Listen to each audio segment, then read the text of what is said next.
Forza Motorsport's always been a series about innovation. We always want to push the racing genre, so we've made huge improvements because we want to get people excited about cars in general.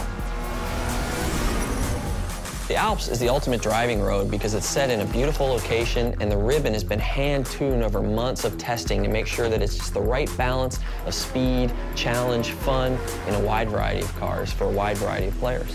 Because we're a virtual game, nobody's going to get hurt. Since we're not concerned about driver safety, we can go to these epic places like the Bernese Alps and build basically the world's best driving roads, and we have total creative freedom. We actually looked at 15, 30 different locales, and the Alps is just the most epic.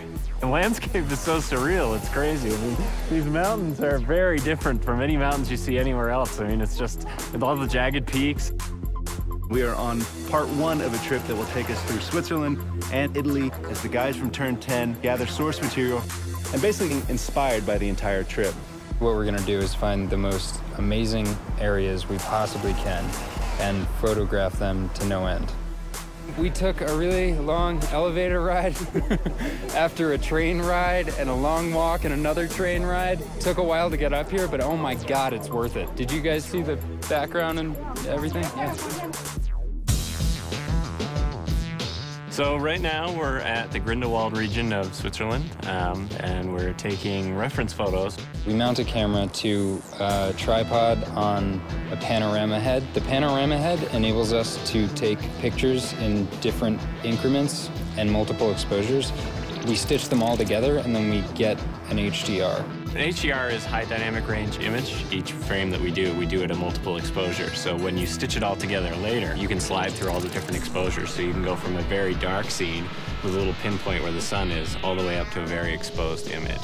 And that way it gives us the full range to play with when we go to make our sky domes later. We have a pretty long production cycle, so it'll probably be about a year of full production once we get home.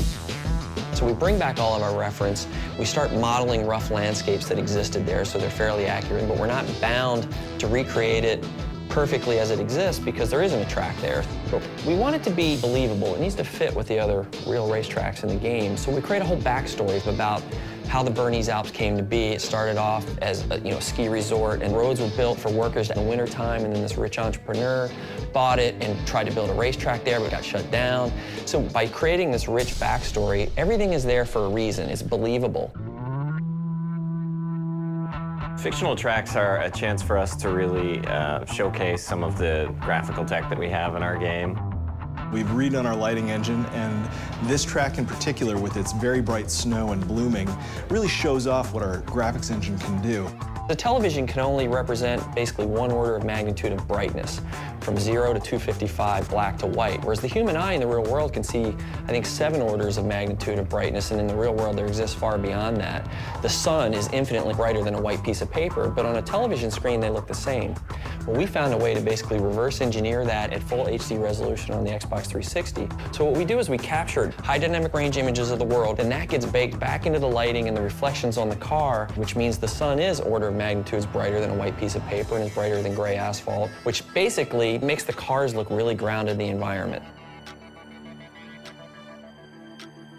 We've traveled thousands of miles, we worked thousands of hours, and here it is, the Bernese Alps track in Forza 4.